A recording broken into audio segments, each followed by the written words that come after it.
Hello and welcome back to Beyond the Dragon, where today we're talking about the penultimate episode of House of the Dragon, The Green Council, which ushers in the tumultuous period known as the Dance of the Dragons.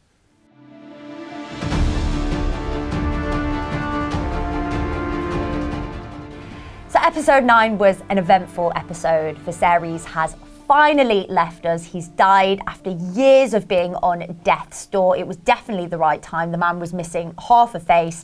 He was struggling to do anything towards the end. R.I.P. Viserys. I know you're very sad about his passing. Yeah, very sad about his passing, David. It was also confirmed in this episode that Alicent truly does believe that her husband wants Aegon to sit on the throne. They had that conversation towards the end of episode 8. There was a bit of ambiguity. Did she actually believe that he was referring to his son? And it was confirmed in this episode that she did. And now the entire episode was geared around making sure that Aegon is placed on the Iron Throne. You're exactly right, Abby, and that mostly involves the systematic elimination of anyone who could pose a threat to Aegon's rule, and that includes Princess Rhaenyra and Prince Daemon themselves. There is a meeting held of the leaders of the small houses where they are compelled to disown the commitments they made to Princess Rhaenyra some 2 decades ago now. The few people who try to remain loyal are dealt with in the most brutal way imaginable. But of course, there's also an internal issue at play here, the fact that Aegon doesn't even want to be king, and that's why he's missing for most of this episode, trying desperately to flee his responsibilities in the deepest and darkest reaches of King's Landing. So eventually Aegon is found and forced to attend his own coronation. Again, very unwilling, just doesn't want to be there. There's a conversation between him and his mum.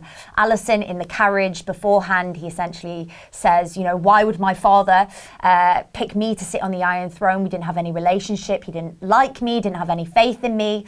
But eventually he seems to be won over by the occasion. When he steps up onto the stage in front of all the citizens, his families, he lifts that sword after the crown is placed on his head, and he seems to get into it. He seems to be quite enjoying himself, and maybe this is a turning point for him.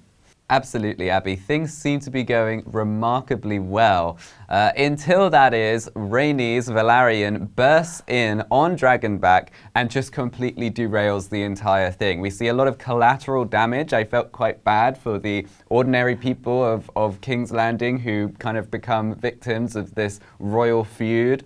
And then also, notably, Rhaenys has an opportunity to obliterate Alicent and the rest of the Hightower clan, including the newly crowned King Aegon, but she decides not to. And that may be a result of the interesting conversation that was had between Alicent and Rhaenys earlier in the episode. Now, there's a big question mark hanging over Rhaenyra and Daemon. This is a colossal betrayal to them, and I think we can assume that they are going to act in a pretty aggressive, forceful manner. They're going to swoop in there with their dragons and blaze King's Landing and all its inhabitants up. You'd think so anyway, but you know, perhaps they might throw a curveball in there and they might behave in a more tactful manner, but I'm inclined to say that they are going to do the former. Absolutely. And I'm also very interested to see if we'll see any more defectors from the Hightower side. I mean, I, for one, was very surprised to see Rhaenys riding that dragon. I thought it was going to be either Rhaenyra or Daemon. So it just goes to show that the Hightower clan is just as divided as everyone else in Westeros, apparently. And I feel like maybe Aemond will be the next person to swap sides, given the fact that he's very much a kindred spirit with Daemon in terms of their fiery personalities. And now it's time to pick this week's Head of the House, our standout characters from this week's episode of House of the Dragon. And I'm going to go for Rhaenys. I feel like she's been underserved throughout the course of the series. Eve Best is a wonderful performer, and I would have liked to have seen more from her. And I feel like this was a really great moment for her character to showcase the rage she's feeling at being asked to essentially turn her back on the word of her brother, what was agreed, and jump sides. She says that, you know, the word of House Velaryon isn't fickle, and she certainly showed that at the end by swooping in on that dragon. And I thought it was really interesting as well how she didn't just obliterate them all, she just allowed her dragon to emit that huge roar, which again spoke to the deep rage that she is feeling and has felt for some time. So I thought that was a really great moment for her character. David, what about you?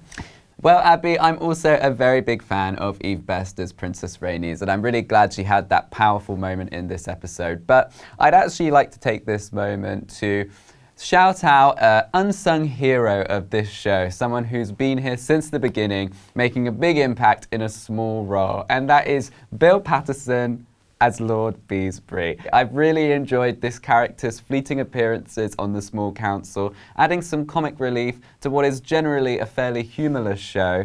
And I also really respect the character's loyalty to King Viserys and the succession that he would have wanted. I'm sad to see him so unceremoniously killed off in this episode. Yeah, what was that? I don't really know what they're doing with Sir Criston. I think he plays noble really well, but when it comes to menacing, intimidating, just doesn't have that presence. So yeah, and also, how did he do that? How do you do that? It's absolutely bizarre. It was over before it began. It was a sad moment for sure as well.